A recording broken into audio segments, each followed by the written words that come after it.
नमस्कार,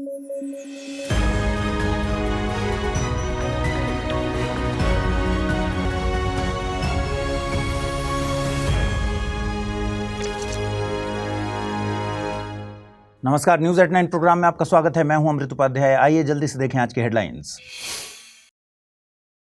WHO के सदस्य देशों ने अपनाई दुनिया की पहली पैंडेमिक ट्रीटी। ट्रीटी है कानूनी रूप से बाध्यकारी। वैश्विक महामारी की रोकथाम और निगरानी होगी मजबूत।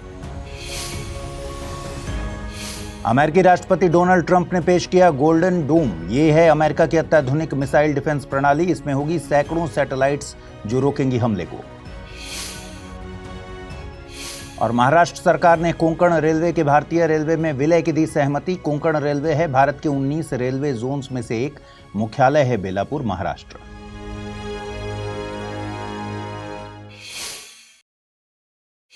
आइए शुरू करें। हाल ही में 78वीं वर्ल्ड हेल्थ असेंबली में वर्ल्ड हेल्थ ऑर्गेनाइजेशन यानी WHO ने दुनिया का पहला महामारी समझौता आधिकारिक रूप से अपनाया। आइए समझते हैं कि यह समझौता इतना खास क्यों है। दरअसल यह WHO के नियमों के अनुच्छेद 19 के तहत बनाया गया केवल दूसरा कानूनी रूप से बाध्यकारी समझौता है। इससे पहला ऐसा सिर्फ 2003 में तंबाकू कंट्रोल को लेकर हुआ था। इसका नाम था WHO framework convention on tobacco control. देखिए, अनुच्छेद 19 कहता है कि अगर WHO की मीटिंग में 2/3 देश समर्थन करें तो WHO ऐसा कोई भी समझौता लागू कर सकता है जो सभी देशों के लिए जरूरी हो। इस समझौते की जरूरत क्यों थी? देखिए, पेंडेमिक ट्रीटी के लिए बातचीत दिसंबर 2021 में शुरू हुई थी। उस समय जब SARS-CoV-2 का ओमिक्रॉन वेरिएंट दुनिया भर में फैल रहा था। तब तक जो देश कोविड-19 वैक्सीन बना रहे थे उन्होंने लाखों वैक्सीन जमा कर ली थी। इस कारण से जिन देशों के पास वैक्सीन बनाने की क्षमता नहीं थी उनके पास वैक्सीन तक पहुंच नहीं थी। नेचर जर्नल ने 2022 में एक स्टडी पब्लिश की थी। इसके अनुसार अगर कोविड-19 वैक्सीन को निम्न आय वाले देशों के साथ बिना भेदभाव के शेयर किया गया होता तो 10 लाख से ज्यादा लोगों की जिंदगियां बचाई जा सकती थी। यही वजह है कि दुनिया को एक पैंडेमिक ट्रीटी की जरूरत थी। इस समझौते की मुख्य बातें क्या हैं, आइए समझते हैं। देखिए, सबसे पहले इससे महामारी की रोकथाम और निगरानी को मजबूत किया जाएगा। यह समझौता 2005 के इंटरनेशनल हेल्थ रेगुलेशंस पर आधारित है। IHR का मकसद ये है कि कोई भी बीमारी अगर एक देश से दूसरे देश में फैलने लगे तो उसे जल्दी रोका जा सके और समय रहते पब्लिक हेल्थ के लिए सही कदम उठाए जा सके। इस समझौते से दवाओं और जरूरी सामान की ग्लोबल सप्लाई बेहतर होगी। अगर कभी कोई बड़ी बीमारी फैले तो दुनिया के हर कोने में जरूरत का सामान जैसे दवाएं, मेडिकल उपकरण, वैक्सीन जल्दी से जल्दी पहुंच सके और इसके लिए एक अंतर्राष्ट्रीय नेटवर्क बनाया जाएगा। इस समझौते में फंडिंग की स्थायी व्यवस्था की जा रही है। समझौते के लागू होने के लिए IHR के तहत एक फाइनेंशियल मैकेनिज्म बनाया जाएगा जिससे जरूरी कामों के लिए फंड की कमी ना हो। इस समझौते की एक और खास बात है पैथोजन एक्सेस और बेनिफिट शेयरिंग सिस्टम। मतलब ये कि किसी भी महामारी को फैलाने वाले वायरस या बैक्टीरिया की जानकारी और उसका जेनेटिक सीक्वेंस जल्द से जल्द दुनिया भर में शेयर किया जा सके। इसके लिए एक इंटर गवर्नमेंटल वर्किंग ग्रुप बनाया गया है जो इस सिस्टम को तैयार करेगा। इस समझौते में दवा कंपनियों की भी अहम भूमिका तय की गई है। जो फार्मास्यूटिकल कंपनियां इस सिस्टम का हिस्सा होंगी उन्हें WHO को 20% रियल टाइम प्रोडक्शन शेयर करना होगा। यानी जो भी दवाएं, वैक्सीन या टेस्ट किट वो बना रही हैं उनमें से 20% हिस्सा तुरंत उपलब्ध कराना होगा। इससे उन देशों की मदद होगी जो संसाधनों में पीछे हैं। कुल मिलाकर यह समझौता पूरी दुनिया के लिए एक बहुत बड़ा और जरूरी कदम है। इसका मकसद यह है कि जब भी कोई नई महामारी फैले तो सभी देश मिलकर समय रहते एक दूसरे की मदद कर सकें, चाहे वो देश अमीर हो या गरीब। हर किसी को इलाज, वैक्सीन और मेडिकल मदद समय पर मिल सके, यही इस समझौते का असली उद्देश्य है। गोल्डन डोम अमेरिका की एक नई और बड़ी मिसाइल डिफेंस प्रणाली है जिसे हाल ही में राष्ट्रपति डोनाल्ड ट्रंप ने पेश किया है। यह सिस्टम इजराइल की आयरन डोम से प्रेरित है जो दुश्मन की मिसाइलों को रोकने के लिए जानी जाती है। लेकिन गोल्डन डोम उससे कहीं ज्यादा आधुनिक और ताकतवर होगा। इसका मुख्य मकसद है ऐसा सैटेलाइट नेटवर्क बनाना जिसमें सैकड़ों या हजारों उपग्रह होंगे। ये उपग्रह पृथ्वी की कक्षा में रहकर काम करेंगे और जब भी कोई दुश्मन देश मिसाइल लॉन्च करेगा तो ये सैटेलाइट उसे तुरंत पहचानेंगे, ट्रैक करेंगे और इंटरसेप्टर मिसाइल्स के जरिए हवा में गिरा देंगे। यह सिस्टम अमेरिका को cruise missile, ballistic missile, hypersonic missile और ड्रोन जैसे खतरों से बचाने के लिए बनाया जा रहा है। फिर चाहे ये हमले परंपरागत हथियारों से हों या फिर न्यूक्लियर मिसाइल से। इस सिस्टम में बहुत सारे hi tech sensor, tracking tools, interceptor missiles और ऑटोमेटिक कंट्रोल नेटवर्क शामिल होंगे। ये सभी पार्ट्स अपने अपने काम खुद करेंगे लेकिन रियल टाइम डेटा आपस में शेयर करते रहेंगे जिससे प्रतिक्रिया तुरंत हो सके। इस प्रोजेक्ट की जिम्मेदारी अमेरिकन स्पेस फोर्स के एक जनरल को दी जाएगी और इसका बजट लगभग $175 बिलियन है।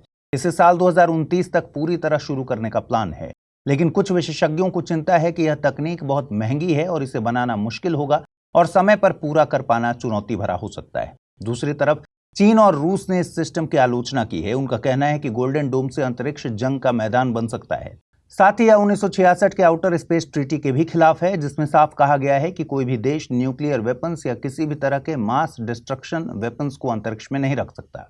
फिर भी अमेरिका इस प्रोजेक्ट को अपनी राष्ट्रीय सुरक्षा के लिए एक बड़ा और जरूरी कदम मान रहा है। आइए ये भी समझते हैं कि दुनिया में कौन कौन से खास एरियल डिफेंस सिस्टम मौजूद हैं। इजराइल ने अपनी सुरक्षा के लिए एक बहुस्तरीय हवाई रक्षा प्रणाली विकसित की है, जिसमें आयरन डोम, डेविड स्लिंग और एरो 2, एरो 3 शामिल हैं। आयरन डोम का उपयोग कम दूरी की मिसाइलों को रोकने के लिए किया जाता है। डेविड स्लिंग मध्यम दूरी की मिसाइलों के लिए है। एरो सिस्टम लंबी दूरी की बैलिस्टिक मिसाइलों को इंटरसेप्ट करने में सक्षम है। रूस की S-400 ट्रायम्फ प्रणाली एक मोबाइल सतह से हवा में मार करने वाली मिसाइल प्रणाली है, जो विमान, ड्रोन, क्रूज मिसाइल्स और बैलिस्टिक मिसाइल्स को 400 किलोमीटर तक की दूरी पर निशाना बना सकती है। अमेरिका की THAAD यानी terminal high altitude area defence प्रणाली विशेष रूप से बैलिस्टिक मिसाइलों को उनके अंतिम चरण में वायुमंडल के अंदर या बाहर 150 से 200 किलोमीटर की दूरी पर इंटरसेप्ट करने के लिए डिजाइन की गई है। वहीं चीन का HQ-9 सिस्टम, जो रूसी S-300 प्रणाली से प्रेरित है, एक लंबी दूरी की हवाई रक्षा प्रणाली है जो 200 से 300 किलोमीटर तक की दूरी पर हवाई खतरों को पहचान कर उन्हें नष्ट कर सकता है। हाल ही में मिजोरम ने 95% से अधिक साक्षरता दर हासिल कर ली है। PLFS सर्वे 2023-24 के मुताबिक मिजोरम की साक्षरता दर 98.2% है, जो भारत सरकार की परिभाषा के अनुसार पूर्ण साक्षरता यानी फुल लिटरेसी के बराबर मानी जाती है। इससे पहले लद्दाख भारत का पहला ऐसा क्षेत्र बना था जिसे पूर्ण कार्यात्मक साक्षरता यानी फुल फंक्शनल लिटरेसी घोषित किया गया था। अब समझते हैं कार्यात्मक साक्षरता क्या होती है। देखिए, फंक्शनल लिटरेसी का मतलब है किसी व्यक्ति का पढ़ना, लिखना और बेसिक गणित जैसे जोड़ घटाना करने में सक्षम होना, कि वो दैनिक जीवन के जरूरी काम खुद से कर सके। अब सिर्फ नाम लिख देना या फिर दस्तखत कर लेना साक्षरता नहीं माना जाता। आपको ये भी बता दें कि मिजोरम की ये उपलब्धि उल्लास मिशन के तहत हासिल हुई है। उल्लास का पूरा नाम है understanding of life long learning for all in society. इसे न्यू इंडिया लिटरेसी प्रोग्राम भी कहा जाता है। उल्लास की खास बातें क्या हैं? इस योजना के तहत लोगों को सिर्फ पढ़ना लिखना नहीं, बल्कि डिजिटल साक्षरता जैसे मोबाइल या कंप्यूटर चलाना, वित्तीय साक्षरता जैसे बैंक, ATM, UPI का इस्तेमाल, बुनियादी शिक्षा यानी पढ़ाई की बेसिक समझ, क्रिटिकल लाइफ स्किल्स जैसे हेल्थ, सफाई, नागरिक अधिकार और वोकेशनल स्किल्स जिसमें रोजगार के मौके बढ़ें, ये सब सिखाया जाता है। कौन लोग इस योजना में शामिल हो सकते हैं? वे सभी लोग जो 15 साल से ऊपर हैं और जो किसी कारण से स्कूल नहीं जा सके या बीच में पढ़ाई छोड़ चुके हैं, वो इस योजना में शामिल हो सकते हैं। ये योजना कैसे लागू होती है? ये एक सेंट्रली स्पॉन्सर्ड स्कीम है, यानी केंद्र सरकार इसका मुख्य हिस्सा है, लेकिन राज्य सरकारें सहयोग करती हैं। इसे NEP 2020 यानी नई शिक्षा नीति के अनुरूप बनाया गया है। योजना का समय है 2022-23 से लेकर 2026-27 तक। इसे भारत सरकार का शिक्षा मंत्रालय लागू कर रहा है। योजना में मूल्यांकन कैसे होता है? हर विद्यार्थी को एक टेस्ट देना होता है। ये है FLNT यानी foundational literacy and numeracy assessment test. ये टेस्ट साल में 2 बार या जरूरत के अनुसार नजदीकी स्कूलों में आयोजित होता है। जो विद्यार्थी टेस्ट में पास होते हैं उन्हें सरकार की तरफ से सर्टिफाई किया जाता है, सर्टिफिकेट दिया जाता है। इस योजना में स्वयं सेवकों की बड़ी भूमिका है। ये लोग समाज में कर्तव्य बोध की भावना को बढ़ाते हैं। मिजोरम की सफलता में 292 स्वयं सेवक शिक्षकों ने अहम रोल निभाया। इन्होंने 3026 निरक्षरों की पहचान की और 1692 लोगों को साक्षर बनाने में मदद की। कुल मिलाकर कहा जा सकता है कि उल्लास मिशन सिर्फ नाम लिखना सिखाने तक सीमित नहीं है, बल्कि ये हर व्यक्ति को ऐसा सक्षम बनाता है कि वो दैनिक जीवन, तकनीक, बैंकिंग और रोजगार की दुनिया में भी आत्मनिर्भर बन सके। मिजोरम और लद्दाख की ये उपलब्धि पूरे देश के लिए प्रेरणा है। अगर आप IAS की तैयारी करते हैं तो आपके पास है एक सुनहरा मौका। IAS की संपूर्ण तैयारी को ध्यान में रखकर स्टडी IQ लेकर आया है नया फाउंडेशन कोर्स, जिसमें आपको कराई जाएगी प्रीलिम्स से लेकर इंटरव्यू तक की पूरी तैयारी।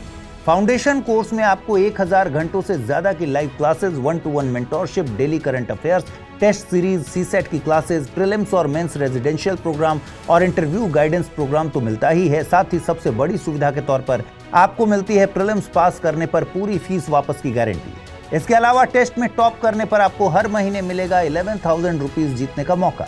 तो तुरंत कीजिए अमृत लाइव कोड का यूज और जुड़िए सबसे कम प्राइस में हमारे बैच के गोल्ड, प्लैटिनम और डायमंड प्लान के साथ। अगर फिर भी कुछ कंफ्यूजन हो तो डिस्क्रिप्शन में दिए गए लिंक पर क्लिक कर दीजिए या फिर amrit@studyIQ.com पर मुझे मेल कर दीजिए। क्या आपने जयंत नार्लिकर का नाम सुना है? हाल ही में ये शख्स पुणे में 87 वर्ष की उम्र में चल बसे। चलिए समझते हैं कि क्यों ये बेहद खास नाम है। जयंत नार्लिकर एक महान भारतीय खगोल भौतिक विज्ञानी थे। इन्होंने ब्रह्मांड यानी यूनिवर्स को समझने के लिए खास विचार अपनाया जिसे हॉयल-नार्लिकर गुरुत्वाकर्षण सिद्धांत कहा जाता है। उन्होंने यह सिद्धांत 1964 में एक अंग्रेज वैज्ञानिक फ्रेड हॉयल के साथ मिलकर बनाया था। अब इस सिद्धांत को समझने के लिए पहले माच का सिद्धांत जानना जरूरी है। माच का सिद्धांत कहता है कि ब्रह्मांड की हर चीज जैसे तारे, ग्रह, चांद, सूरज सब एक दूसरे से जुड़े हुए हैं। यानी ब्रह्मांड की हर चीज का द्रव्यमान बाकी सभी चीजों के साथ उसके संबंध से तय होता है। आइंस्टीन इस सोच से बहुत प्रभावित थे, लेकिन वे इसे अपने सिद्धांत में पूरी तरह शामिल नहीं कर सके। हॉयल और नार्लिकर का मानना था कि ऐसा ब्रह्मांड जिसमें कुछ भी ना हो एग्जिस्ट ही नहीं कर सकता। कम से कम दो कण जरूरी हैं जो एक दूसरे को द्रव्यमान दें, जैसे सूर्य और पृथ्वी का वजन और उनका गुरुत्वाकर्षण केवल अपने आप से नहीं बल्कि एक दूसरे और दूर दूर के सितारों और आकाशगंगाओं की वजह से भी होता है।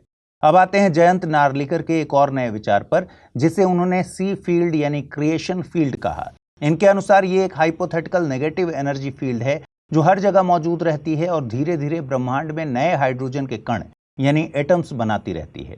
इस सोच से वे ये समझाना चाहते थे कि ब्रह्मांड की कोई शुरुआत नहीं हुई बल्कि ये हमेशा से था और हमेशा रहेगा। इसे स्थिरावस्था ब्रह्मांड, स्टेडी स्टेट यूनिवर्स कहा गया है। लेकिन ज्यादा वैज्ञानिक आज इस पर विश्वास नहीं करते और इसका कारण है big bang theory. Big bang theory कहती है कि ब्रह्मांड की शुरुआत करीब 13 अरब साल पहले एक जबरदस्त धमाके यानी बिग बैंग से हुई थी और तब से अब तक ब्रह्मांड फैलता जा रहा है। गुरुत्वाकर्षण का हॉयल-नार्लिकर सिद्धांत व्यापक रूप से स्वीकार नहीं किया गया था, विशेष रूप से 1965 में कॉस्मिक माइक्रोवेव बैकग्राउंड विकिरण की खोज के बाद। दरअसल 1965 में वैज्ञानिकों को एक खास तरह का विकिरण मिला था जिसे कॉस्मिक माइक्रोवेव बैकग्राउंड CMB कहा जाता है। इसे बिग बैंग की शॉक वेव कहा जाता है। आसान भाषा में कहें तो ये विकिरण ब्रह्मांड की सबसे पहली किरणों में से हैं जो आज भी हर जगह मौजूद हैं। यह इस बात का पक्का सबूत है कि ब्रह्मांड कभी एक बहुत ही गर्म और छोटा बिंदु था जिससे बिग बैंग हुआ। इस खोज के बाद ज्यादातर वैज्ञानिकों ने माना कि बिग बैंग थ्योरी ही ब्रह्मांड की शुरुआत को सबसे अच्छे तरीके से समझाती है और हॉयल-नार्लिकर का विचार धीरे धीरे पीछे छूट गया। लेकिन इसका मतलब ये नहीं कि जयंत नार्लिकर का काम बेकार था। उन्होंने जो सवाल उठाए उससे विज्ञान में आगे सोचने को रास्ता मिला। ऐसे वैज्ञानिक हमें ये सिखाते हैं कि सवाल पूछना और नई दिशा में सोचना कितना जरूरी होता है। भारत सरकार ने इनके विज्ञान में योगदान के लिए पद्म विभूषण से भी इन्हें सम्मानित किया था। हाल ही में भारत के विज्ञान और प्रौद्योगिकी विभाग यानी department of science and technology के वैज्ञानिकों ने एक super fast charging sodium ion battery बनाई है। खासियत यह है कि बैटरी सिर्फ 6 मिनट में 80% तक चार्ज हो सकती है और इसकी लाइफ 3000 चार्ज साइकिल से भी ज्यादा है, यानी एक बैटरी कई साल तक चलेगी। इस उपलब्धि को बैटरी की दुनिया का मेजर ब्रेक थ्रू कहा जा रहा है। आइए समझाते हैं आपको कि SIB यानी सोडियम आयन बैटरी क्या होती है। यह बैटरी एक रिचार्जेबल बैटरी होती है जैसे लिथियम आयन बैटरी LIB। फर्क सिर्फ इतना है कि इसमें सोडियम आयन का उपयोग होता है जबकि लिथियम बैटरी में लिथियम आयन होता है। अब यह भी समझते हैं कि लिथियम आयन बैटरी के मुकाबले सोडियम आयन बैटरी के फायदे क्या क्या हैं। सबसे पहले बात करते हैं कम लागत की। सोडियम सस्ता होता है और अधिक उपलब्ध है, इसलिए SIB की कुल लागत 15 से 20% तक कम हो जाती है। दूसरा फायदा है सोडियम की सप्लाई चेन डिसेंट्रलाइज्ड है। आसान भाषा में कहें तो सोडियम पूरी दुनिया में आसानी से मिलता है। वहीं 2023 के डेटा के अनुसार चीन ने 60% लिथियम प्रोसेसिंग को कंट्रोल किया हुआ है। SIBs इस चीन पर निर्भरता को कम कर सकती हैं जिससे अलग अलग देश बैटरी बना सकते हैं। तीसरा फायदा ज्यादा तापमान में काम करने की क्षमता है। SIBs को बहुत ठंडे या गर्म इलाकों में भी इस्तेमाल किया जा सकता है जबकि LIBs को सीमित तापमान में ही रखना पड़ता है। इसके अलावा SIBs को 0 वोल्टेज पर ट्रांसपोर्ट किया जा सकता है यानी फुल डिस्चार्ज पर, जिससे आग लगने का खतरा बहुत कम हो जाता है। कुल मिलाकर अगर भारत के वैज्ञानिकों की इस नई बैटरी की मैन्युफैक्चरिंग सफलतापूर्वक हो जाती है तो ये तकनीक बैटरी के क्षेत्र में क्रांति ला सकती है और साथ ही यह भारत को बैटरी निर्माण में आत्मनिर्भर बना सकती है। दोस्तों अगली खबर एक नेगेटिव न्यूज है। दरअसल इसरो का 101वां mission PSLV C16 EOS-9 fail हो गया है। यह मिशन भारत के विश्वसनीय रॉकेट PSLV यानी पोलर सैटेलाइट लॉन्च व्हीकल का 63वां मिशन था, लेकिन तीसरे चरण में तकनीकी खराबी के कारण यह लॉन्च फेल हो गया। आइए समझते हैं PSLV C16 EOS-9 मिशन क्या था। इस मिशन में इसरो EOS-9 सैटेलाइट को पृथ्वी की सूर्य समकालिक कक्षा यानी सन सिंक्रोनस पोलर ऑर्बिट में पहुंचाने वाला था। यह mission Satish Dhawan space centre Sriharikota से लॉन्च हुआ। EOS-09 सैटेलाइट में C band synthetic aperture radar तकनीक लगी थी, जिससे यह किसी भी मौसम में, दिन में, रात में पृथ्वी की हाई रेजोल्यूशन तस्वीरें ले सकता था। EOS-09 खास था क्योंकि यह लगातार और भरोसेमंद डेटा प्रोवाइड करवाता, जिससे खेती, रक्षा, आपदा प्रबंधन, मौसम आदि क्षेत्रों में मदद मिल सकती थी। इसकी रडार तकनीक बादलों और अंधेरे में भी साफ तस्वीरें खींच सकती थी। चलिए अब समझते हैं कि PSLV क्या है। देखिए, PSLV इसरो का तीसरी पीढ़ी का रॉकेट है। इसमें 4 स्टेज होते हैं और यह भारत का पहला लिक्विड फ्यूल वाला लॉन्च व्हीकल है। इसका पहली बार सफल लॉन्च हुआ था अक्टूबर 1994 में। इसके शानदार ट्रैक रिकॉर्ड के कारण इसे वर्क हॉर्स ऑफ इसरो कहा जाता है। यह LEO यानी लो अर्थ ऑर्बिट, जियो सिंक्रोनस और जियो स्टेशनरी कक्षा में सैटेलाइट्स भेज सकता है। इसने भारत के कई बड़े मिशन लॉन्च किए, जैसे 2008 में चंद्रयान 1, 2013 में मार्स ऑर्बिटर मिशन जिसे हम मंगलयान कहते हैं। क्या PSLV पहले भी फेल हुआ है या ये पहली बार फेल हुआ? देखिए, PSLV अब तक सिर्फ 3 बार फेल हुआ है। पहली बार 1993 में ये इसका पहला लॉन्च था, दूसरी बार 2017 में और तीसरी बार 2025 में इसी EOS-09 मिशन में।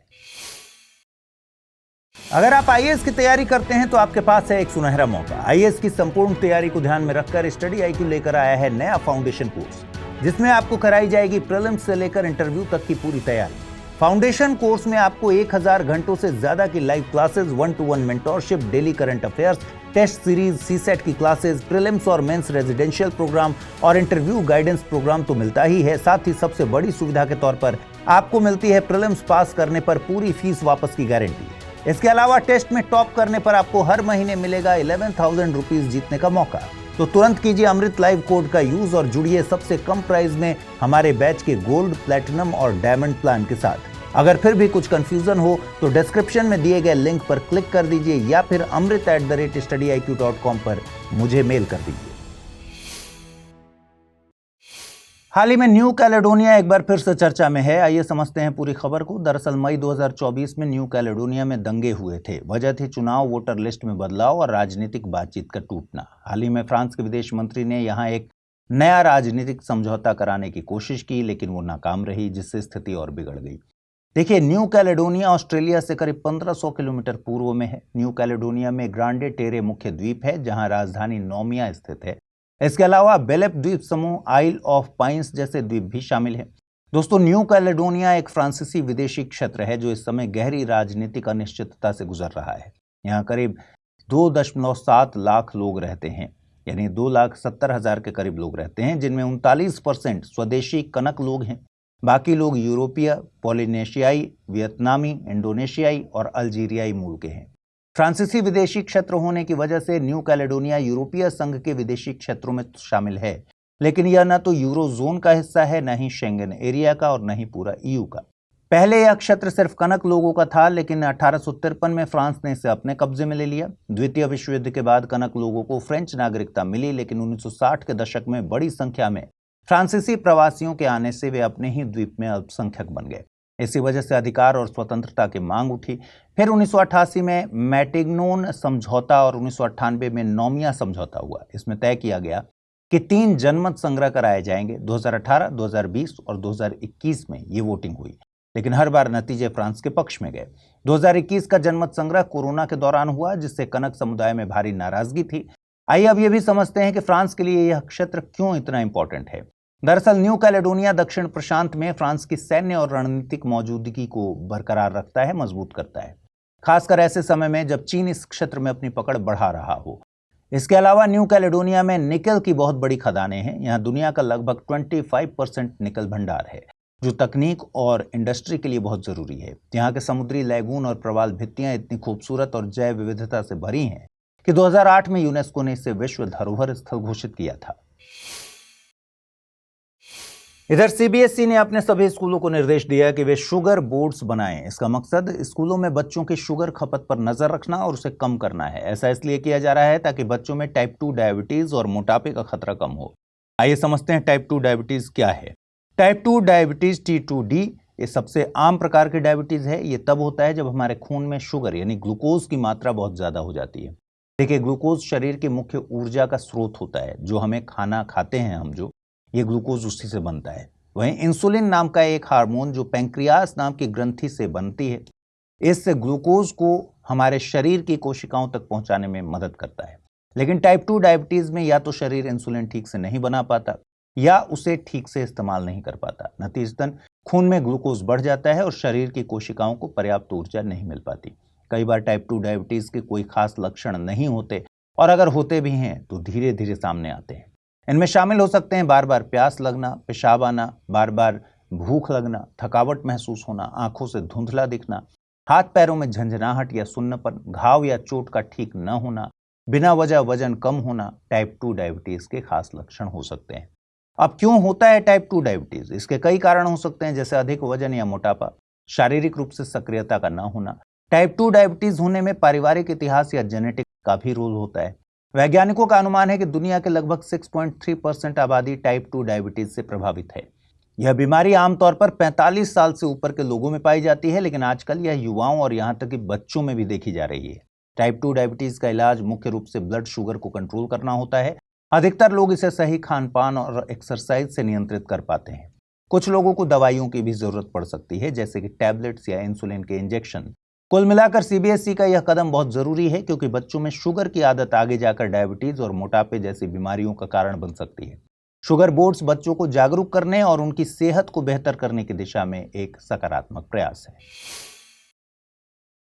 दिल्ली की पुरानी धरोहरों में एक बहुत ही खास नाम है राजों की बावली। हाल ही में इस 16वीं सदी की पुरानी बावली को फिर से ठीक करने और सहेजने का काम पूरा किया गया है। यह काम भारतीय पुरातत्व विभाग यानी ASI ने world monument fund India WMFI और TCS फाउंडेशन के साथ मिलकर किया।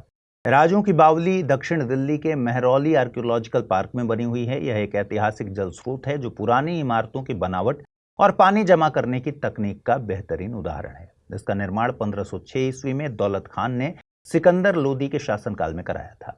सिकंदर लोदी वंश के शासक थे, जो भारत में मुगलों के आने से पहले का समय था। इस बावली का नाम राजों की बावली इसलिए पड़ा क्योंकि इससे पहले राज मिस्त्री यानी मजदूरों द्वारा पानी पीने और खाना बनाने के लिए इस्तेमाल किया जाता था। गर्मियों के मौसम में यह जगह ठंडक पाने के लिए एक शांत और पसंदीदा जगह थी। राजों की बावली का ज्यादातर हिस्सा जमीन के नीचे बना है और ऊपर से सिर्फ इसकी सबसे ऊपरी मंजिल ही दिखाई देती है। ये 4 मंजिलों की बनी है। इसकी बनावट हिंदू और इस्लामी वास्तुकला के मिले जुले अंदाज में है। इसमें सजावटी पत्थरों की नक्काशी, खूबसूरत मेहराब और एक ऐसी बनावट है जो गर्मियों में भी ठंडक बनाए रखती थी। राजों की बावली सिर्फ एक पुरानी इमारत नहीं, बल्कि दिल्ली की पहचान और भारत की पुराने समय की इंजीनियरिंग की समझ को दिखाती है। कई सालों तक इसे नजरअंदाज किया गया, लेकिन अब जब इसे फिर से ठीक किया गया है तो ये एक बड़ी कामयाबी है। यह कोशिश आने वाली पीढ़ियों को अपने इतिहास से जोड़ने और पुराने धरोहरों की अहमियत को समझाने में मदद करेगी। अगर आप IAS की तैयारी करते हैं तो आपके पास है एक सुनहरा मौका। IAS की संपूर्ण तैयारी को ध्यान में रखकर स्टडी IQ लेकर आया है नया फाउंडेशन कोर्स, जिसमें आपको कराई जाएगी प्रीलिम्स से लेकर इंटरव्यू तक की पूरी तैयारी। फाउंडेशन कोर्स में आपको 1000 घंटों से ज्यादा की live classes, 1-to-1 mentorship, daily current affairs, test series, CSET की क्लासेस, प्रीलिम्स और मेंस रेजिडेंशियल प्रोग्राम और इंटरव्यू गाइडेंस प्रोग्राम तो मिलता ही है। साथ ही सबसे बड़ी सुविधा के तौर पर आपको मिलती है प्रीलिम्स पास करने पर पूरी फीस वापस की गारंटी। इसके अलावा टेस्ट में टॉप करने पर आपको हर महीने मिलेगा 11,000 रुपीज जीतने का मौका। तो तुरंत कीजिए अमृत लाइव कोड का यूज और जुड़िए सबसे कम प्राइस में हमारे बैच के गोल्ड, प्लैटिनम और डायमंड प्लान के साथ। अगर फिर भी कुछ कंफ्यूजन हो तो डिस्क्रिप्शन में दिए गए लिंक पर क्लिक कर दीजिए या फिर amrit@studiiq.com पर मुझे मेल कर दीजिए। हाल ही में एक वैज्ञानिक research paper the water budget of the Mahadayi river and it's implications for the inter state dispute प्रकाशित हुआ। इसके सामने आने के बाद गोवा में विरोध शुरू हो गया है। आइए समझते हैं महादाई नदी का क्या मामला है और यह विवाद क्यों इतना इंपॉर्टेंट है। सबसे पहले महादाई नदी के बारे में जान लेते हैं। देखिए, महादाई को ही गोवा में मंडोवी नदी कहा जाता है। महादई नदी की शुरुआत कर्नाटक के पश्चिमी घाटों में स्थित भीमगढ़ वाइल्ड लाइफ सेंचुरी से होता है। ये नदी पश्चिम दिशा में बहती है और गोवा की राजधानी पणजी के पास अरब सागर में जाकर मिल जाती है। यह नदी गोवा के लिए जरूरी है क्योंकि महादई नदी का जलग्रहण क्षेत्र यानी बेसिन उत्तर गोवा का बड़ा हिस्सा कवर करता है और गोवा की जल की जरूरतों के लिए बेहद अहम है। रोगारो, कुशावती, ननोरम, ननुज, वालवोटा और मापुसा ये सब महादेई की ही सहायक नदियां हैं। इसी नदी के चोरो द्वीप पर सलीम अली पक्षी अभयारण्य स्थित है। आइए अब समझते हैं कि विवाद क्या है। यह विवाद कर्नाटक और गोवा के बीच का है। कर्नाटक की योजना है कि कलसा और भांडुरा नाम की महादेई की दो सहायक नदियों से पानी मोड़कर मालप्रभा नदी के बेसिन में डाला जाए ताकि उत्तरी कर्नाटक के सूखे इलाकों में पीने के पानी की व्यवस्था हो। गोवा को डर है कि अगर कर्नाटक इन सहायक नदियों से पानी मोड़ लेगा तो उनके हिस्से के पानी की सप्लाई और इकोलॉजी भी प्रभावित हो सकती है। हालांकि 2018 में केंद्र सरकार ने Mahadei water disputes tribunal MWDT बनाया था। इस ट्रिब्यूनल ने कुल 13.42 TMC यानी लगभग 380 मिलियन क्यूबिक मीटर पानी कर्नाटक को देने का आदेश दिया। इसमें से कलसा से 1.72 TMC और भांडुरा से 2.18 TMC पानी मोड़ने की अनुमति भी मिली। अब ये भी समझते हैं कि नया विवाद क्यों उठा। देखिए, नया वैज्ञानिक रिसर्च पेपर नदी के जल संतुलन यानी वाटर बजट को लेकर चिंताएं जताता है। यानी नदी में कितना पानी है, कितना बह जाता है और कितना इस्तेमाल किया जा सकता है। ये पेपर ये दिखाता है कि नदी से ज्यादा पानी निकालना गोवा की पारिस्थितिकी और जल जरूरतों को नुकसान पहुंचा सकता है। इसी कारण गोवा में लोग विरोध कर रहे हैं। वे मानते हैं कि इस रिपोर्ट से साफ होता है कि कर्नाटक को पानी मोड़ने की अनुमति देना गलत फैसला साबित हो सकता है। भारत की पहचान उसकी खुशबूदार और स्वादिष्ट मसालों से है। यही मसाले दुनिया भर में हमारे खाने का स्वाद, हमारी संस्कृति की झलक दिखाते हैं। अब इन भारतीय मसालों को अंतर्राष्ट्रीय बाजार में और मजबूती से पहुंचाने के लिए स्पाइसेस बोर्ड ऑफ इंडिया ने वित्त वर्ष 2025-26 के लिए एक नई योजना शुरू की है, स्पाइस्ड स्कीम। इसका पूरा नाम है sustainability in spice sector through progressive, innovative and collaborative intervention for export development. यानी मसालों के क्षेत्र में टिकाऊ तरीके से नई सोच और मिलजुल कर काम करके निर्यात को बढ़ाना। इस योजना का मकसद है छोटे और बड़े इलायची की खेती में उत्पादकता को बढ़ाना, GI टैग वाले ऑर्गेनिक और वैल्यू एडेड मसालों का उत्पादन और निर्यात बढ़ाना, अंतर्राष्ट्रीय गुणवत्ता और खाद्य सुरक्षा मानकों को पूरा करने में किसानों की मदद करना और मसाला क्षेत्र से जुड़े किसानों, महिलाओं के समूहों और किसान उत्पादक संगठनों को नई तकनीक, ट्रेनिंग और बाजार की जानकारी देना। इसके तहत पानी के संसाधनों का विकास, माइक्रो इरिगेशन और जैविक खेती को बढ़ावा दिया जाएगा। साथ ही फसल कटाई के बाद के काम जैसे सुखाने, काटने, छीलने, छांटने के लिए आधुनिक मशीनों जैसे स्पाइस पॉलिशर, हल्दी बॉयलर, पुदीना डिस्टिलेशन यूनिट, थ्रेशिंग मशीन की खरीद के लिए किसानों और FPOs को आर्थिक सहायता दी जाएगी। योजना में स्पाइस इंक्यूबेशन सेंटर्स की स्थापना की जाएगी ताकि स्टार्टअप्स और MSMEs को नया प्लेटफॉर्म मिले। इसमें अंतर्राष्ट्रीय trade fair, buyer seller meet जैसी गतिविधियों में भाग लेने के लिए मदद दी जाएगी और पहली बार आवेदन करने वालों, SMEs और छोटे व्यापारियों को प्राथमिकता भी दी जाएगी। साथ ही नई प्रोडक्ट्स की खोज, ब्रांडिंग और बाजार तक पहुंच बढ़ाने में भी सरकार मदद करेगी। योजना की सभी गतिविधियां जियो टैग की जाएंगी और फंड की जानकारी, आवेदन की स्थिति और लाभार्थियों की लिस्ट स्पाइसेस बोर्ड की वेबसाइट पर डाली जाएंगी ताकि पारदर्शिता बनी रहे। कुल मिलाकर स्पाइस्ड स्कीम सिर्फ मसाले उगाने या बेचने तक सीमित नहीं है, यह एक बड़ा विजन है भारतीय मसालों को दुनिया भर में पहचान दिलाने का और उन किसानों, समूहों और छोटे कारोबारियों को मजबूत बनाने का जो सालों से भारत के स्वाद की असली ताकत है। दोस्तों, आज की अंतिम खबर यह है कि महाराष्ट्र सरकार ने आखिरकार Konkan railway corporation limited KRCL का भारतीय रेलवे में विलय करने पर आधिकारिक रूप से सहमति दे दी है। देखिए, कोंकण रेलवे की शुरुआत 90 के दशक में हुई। इस पूरी कंप्लीट लाइन पर पहली ट्रेन 26 जनवरी 1998 को यानी गणतंत्र दिवस के दिन रवाना की गई थी। 1998 में शुरू हुई ये रेल लाइन अब 741 किलोमीटर लंबी हो चुकी है। कोंकण रेलवे भारत के 19 रेलवे जोन्स में से एक है जिसका मुख्यालय बेलापुर, महाराष्ट्र में है। इसे खास तौर पर इस मकसद से बनाया गया था ताकि पश्चिमी घाट जैसे मुश्किल इलाकों में रेल लाइन बनाई जा सके जो महाराष्ट्र, गोवा, कर्नाटक और केरल को जोड़ सके। एक बात ध्यान दीजिएगा कि ये लाइन केरल को डायरेक्टली नहीं जोड़ती। ये महाराष्ट्र के रोहा से कर्नाटक के थोकुर तक चलती है। केरल जाने के लिए मैंगलुरु से होते हुए दक्षिण की ओर जाना पड़ता है। देखिए कि कोंकण रेलवे कोई आम रेलवे नहीं थी, एक ज्वाइंट वेंचर है। इसमें भारत सरकार की 51% की हिस्सेदारी, महाराष्ट्र की 22%, कर्नाटक की 15%, गोवा केरल की 6% की हिस्सेदारी थी। यानी कोंकण रेलवे एक अलग यूनिट के तौर पर काम कर रही थी। भारतीय रेलवे से थोड़ी अलग है ये। अब सवाल उठता है कि विलय की जरूरत क्यों पड़ी। असल में कोंकण रेलवे पैसे की तंगी से जूझ रही थी। खर्च बढ़ते जा रहे थे, कमाई कम हो रही थी। ऊपर से जब नए प्रोजेक्ट या अपग्रेड की बात आती थी तो पैसा जुटाना मुश्किल हो जाता था। तो अब सरकार ने सोचा कि इसे भारतीय रेलवे में मिला दिया जाए ताकि उसे बड़े पैमाने पर सपोर्ट, पैसा और संसाधन मिल सके। अब महाराष्ट्र ने मंजूरी तो दे दी, लेकिन 2 शर्तों के साथ। पहली, कोंकण रेलवे का नाम जैसा है वैसा ही रहेगा, मतलब पहचान बनी रहेगी। दूसरी, भारतीय रेलवे को महाराष्ट्र को उसका पुराना निवेश यानी करीब 394 करोड़ रुपए वापस करना होगा। केंद्र सरकार ने दोनों शर्तें मान ली हैं। अब आगे क्या होगा? अब रेलवे बोर्ड इस विलय को आगे बढ़ाएगा। कुछ प्रशासनिक और कानूनी प्रोसेसेस होंगी, थोड़ा वक्त लगेगा, लेकिन जब सब कुछ हो जाएगा तो यात्रियों को बेहतर ट्रेन सुविधाएं, तेज कनेक्टिविटी और बढ़िया इंफ्रास्ट्रक्चर मिलेगा। तो कुल मिलाकर यह विलय एक पॉजिटिव स्टेप है, कोंकण रेलवे को नई ताकत देगा और लोगों की यात्रा को बेहतर बनाएगा। अगर आप आईएएस की तैयारी करते हैं तो आपके पास है एक सुनहरा मौका। आईएएस की संपूर्ण तैयारी को ध्यान में रखकर स्टडी IQ लेकर आया है नया फाउंडेशन कोर्स, जिसमें आपको कराई जाएगी प्रीलिम्स से लेकर इंटरव्यू तक की पूरी तैयारी। फाउंडेशन कोर्स में आपको 1000 घंटों से ज्यादा की live classes, 1-to-1 mentorship, daily current affairs, test series, CSAT की क्लासेस, प्रीलिम्स और मेंस रेजिडेंशियल प्रोग्राम और इंटरव्यू गाइडेंस प्रोग्राम तो मिलता ही है। साथ ही सबसे बड़ी सुविधा के तौर पर आपको मिलती है प्रीलिम्स पास करने पर पूरी फीस वापस की गारंटी। इसके अलावा टेस्ट में टॉप करने पर आपको हर महीने मिलेगा 11,000 रुपीज जीतने का मौका।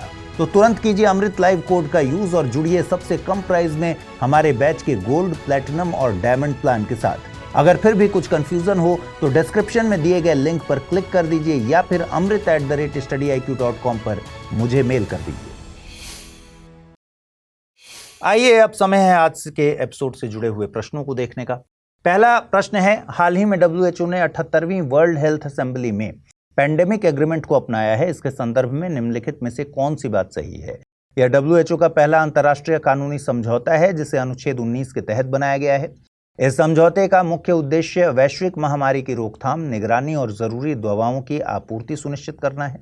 इस समझौते के तहत फार्मास्यूटिकल कंपनियों को अपनी उत्पादित दवाओं और वैक्सीन का 50% हिस्सा WHO को उपलब्ध कराना होगा। यह समझौता जब लागू होगा तब 30 से अधिक देशों द्वारा इसे मंजूरी दी जाएगी। Golden dome missile defence system किस देश द्वारा विकसित किया जा रहा है? रूस, चीन, अमेरिका या फिर इजराइल? अगला सवाल, नीचे दिए गए कथनों में से कौन से उल्लास यानी understanding of life long learning for all in society mission के बारे में सही है? उल्लास मिशन केंद्र और राज्य सरकार की संयुक्त जिम्मेदारी के तहत संचालित होता है। इस मिशन में केवल पारंपरिक साक्षरता यानी पढ़ने लिखने पर ही जोर दिया जाता है, डिजिटल साक्षरता शामिल नहीं है। उल्लास मिशन नई शिक्षा नीति NEP 2020 के अनुरूप है और 2022-23 से 2026-27 तक चलेगा। FLNAT यानी foundational literacy and numeracy assessment test के तहत विद्यार्थियों को वार्षिक परीक्षा के माध्यम से सर्टिफिकेट दिया जाता है। उपयुक्त विकल्प चुनना है 1 और 3, केवल 2 और 4, 1, 3 और 4 या फिर सभी 1, 2, 3 और 4। अगला सवाल, नीचे दिए गए कथनों में से कौन से जयंत नार्लिकर और उनके वैज्ञानिक कार्यों के संदर्भ में सही है? जयंत नार्लिकर ने 1964 में फ्रेड होयल के साथ मिलकर होयल नार्लिकर गुरुत्वाकर्षण सिद्धांत विकसित किया था, जो स्थिरावस्था ब्रह्मांड की व्याख्या करता है। सी फील्ड का सिद्धांत इस विचार पर आधारित है कि ब्रह्मांड में नए हाइड्रोजन परमाणु बनते रहते हैं, जिससे ब्रह्मांड की कोई शुरुआत नहीं हुई है। 1965 में कॉस्मिक माइक्रोवेव बैकग्राउंड विकिरण CMB की खोज ने होयल नार्लिकर सिद्धांत को वैज्ञानिक समुदाय में व्यापक समर्थन दिलाया। भारत सरकार ने जयंत नार्लिकर को उनके विज्ञान के योगदान के लिए पद्म विभूषण से सम्मानित किया था। सही विकल्पों को चुनना है केवल 1, 2 और 4, केवल 2 और 3, केवल 1 और 3 या फिर सभी 1, 2, 3 और 4। अगला प्रश्न है, नीचे दिए गए कथनों में से कौन से सोडियम आयन बैटरी के संदर्भ में सही हैं? सोडियम आयन बैटरी की चार्जिंग समय लिथियम आयन बैटरी की तुलना में अधिक होता है, लेकिन यह अधिक सुरक्षित होती है। सोडियम आयन बैटरी की लागत लिथियम आयन बैटरी से लगभग 15 से 20% कम होती है, क्योंकि सोडियम की उपलब्धता अधिक और सस्ती है। सोडियम आयन बैटरियों को 0 वोल्टेज फुल डिस्चार्ज पर ट्रांसपोर्ट किया जा सकता है, जिससे आग लगने का खतरा कम हो जाता है। चीन वर्तमान में विश्व में लिथियम प्रोसेसिंग का लगभग 60% नियंत्रित करता है, जिससे सोडियम आयन बैटरी तकनीक इस निर्भरता को कम कर सकती है। सोडियम आयन बैटरियां केवल ठंडे तापमान में प्रभावी होती हैं, जबकि लिथियम आयन बैटरियां उच्च तापमान पर बेहतर प्रदर्शन करती हैं। उपयुक्त विकल्प को चुनना है केवल 2, 3 और 4, केवल 1, 2, 5, केवल 1, 3 और 4 या फिर सभी 1, 2, 3 और 4 और 5। अगला प्रश्न है, न्यू कैलेडोनिया के बारे में निम्नलिखित में से कौन सा तथ्य सही है? न्यू कैलेडोनिया ऑस्ट्रेलिया के दक्षिण में स्थित है। न्यू कैलेडोनिया में करीब 2,70,000 लोग रहते हैं, जिनमें 39% कनक स्वदेशी हैं। न्यू कैलेडोनिया यूरोपीय संघ के शेंगेन क्षेत्र का हिस्सा है। न्यू कैलेडोनिया की राजधानी ग्रांडे टेरे है। अगला प्रश्न, टाइप 2 डायबिटीज के संबंध में निम्नलिखित में से कौन सा कथन सही है? टाइप 2 डायबिटीज में शरीर इंसुलिन पूरी तरह से नहीं बनाता। टाइप 2 डायबिटीज मुख्य रूप से बच्चों में ही पाया जाता है। टाइप 2 डायबिटीज में शरीर इंसुलिन का सही इस्तेमाल नहीं कर पाता या उसकी कमी हो जाती है। टाइप 2 डायबिटीज का कोई इलाज नहीं है। अगला प्रश्न, महादई नदी के बारे में निम्नलिखित में से कौन सा कथन सही है? महादई नदी की शुरुआत गोवा के पणजी से होती है और यह अरब सागर में मिलती है। महादई नदी का जल ग्रहण क्षेत्र उत्तर गोवा का बड़ा हिस्सा कवर करता है और यह गोवा के लिए जल की महत्वपूर्ण स्रोत है। महादई नदी के सहायक नदी केवल कर्नाटक में ही पाई जाती हैं, गोवा में नहीं। महादई नदी के किनारे स्थित सलीम अली पक्षी अभयारण्य कर्नाटक में स्थित है। तो आज इस बुलेटिन में इतना ही। अगले शनिवार रात 9 बजे फिर से आपसे मुलाकात होगी। अगर आप इस बुलेटिन की PDF चाहते हैं तो अमृत उपाध्याय 007 टेलीग्राम चैनल है, जिस पर इसकी PDF उपलब्ध होती है। पिछले एपिसोड में जो भी सवाल पूछे गए थे उनके सही जवाब आपके स्क्रीन पर छोड़कर मैं जा रहा हूं। अपना ख्याल रखिए। नमस्कार।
Thank you.